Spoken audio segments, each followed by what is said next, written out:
Alrighty, here we have a 93 Dodge 250, and this back wheel seal was leaking, so took the bolts out, pulled the axle shaft out, got the hub out, pretty routine, and here's the seal I pulled out.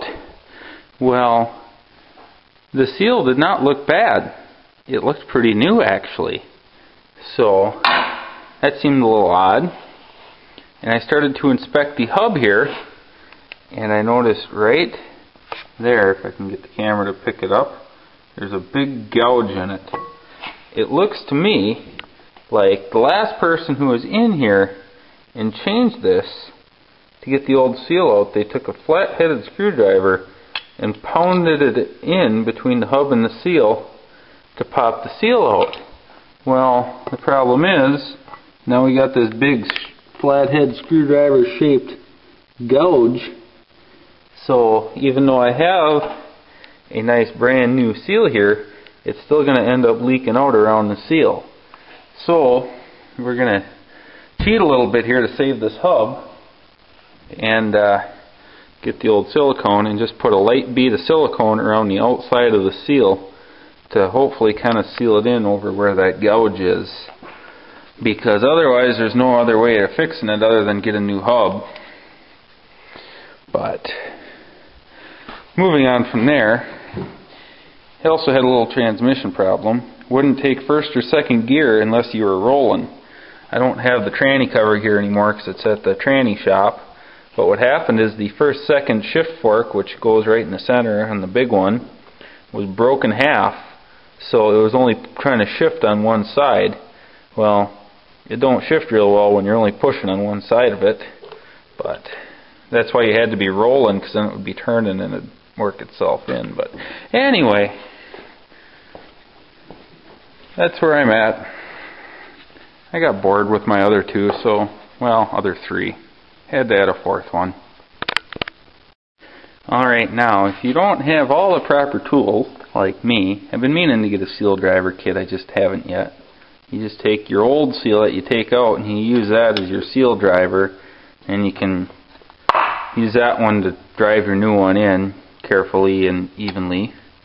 And there I got it in there with the little bead of silicone around the outside, so hopefully that'll take.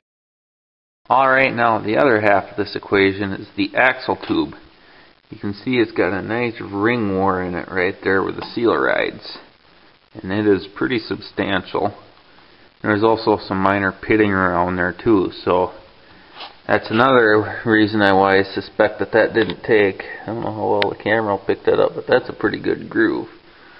So, got here, what you call a ready sleeve or speedy sleeve, whatever, depends who makes it.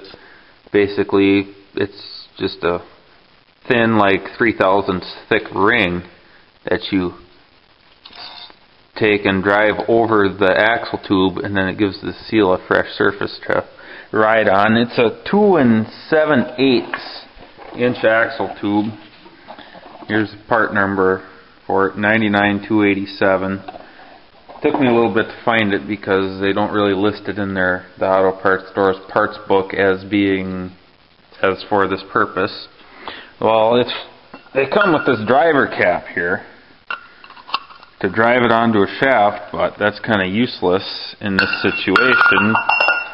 So I'm going to try a piece of 3-inch PVC pipe. It fits pretty good in there. It's got a little bit of wiggle room to it, but I think it's tight enough where it'll work. So just going to take in my tube of black silicone here and put a little layer of silicone inside of there, and then take a block of wood and hammer and drive her on.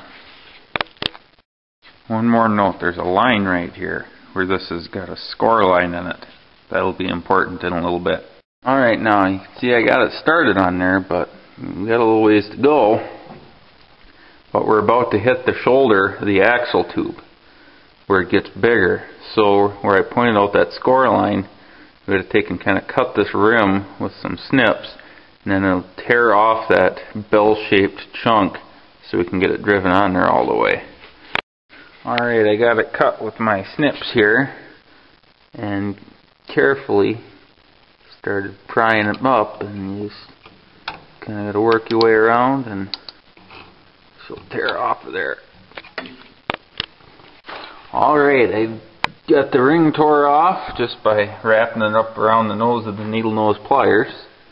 And I took the PVC and just kind of carefully moving it back and forth and tapping on it. I got it worked all the way back to the taper, but we still got kind of a lip here, so time to deal with that. Alright, using my little die grinder here with a sander wheel on it, I took it down, just at a slight angle, and as soon as you see it start hitting the axle tube itself, then you know you got her down to it. And then with just a regular flat file, I just kind of rounded off the corner because you don't want any sharp burrs on there to catch that new seal. And there you got her. So throw some oil on the seal and slide the whole works back on there. You tighten it to 120 to 140 foot-pounds while turning the hub, and then you stop and you back it up 1/8 of a turn, and then that's where you're supposed to set the lock. There should be, according to the manual, anywhere from 1 to 10 thousandths of end play on the bearings. Alright, I got the nut tightened down and then backed up and put the little tiny lock collar in the keyway, little wedge thingy. You just take your old axle shaft with the gasket on her like so, and you slide this guy into there. Kind of get her just right. Slide right into the differential, and then you just line her up with the holes and get your gasket lined up in there too. And then bolt her back in.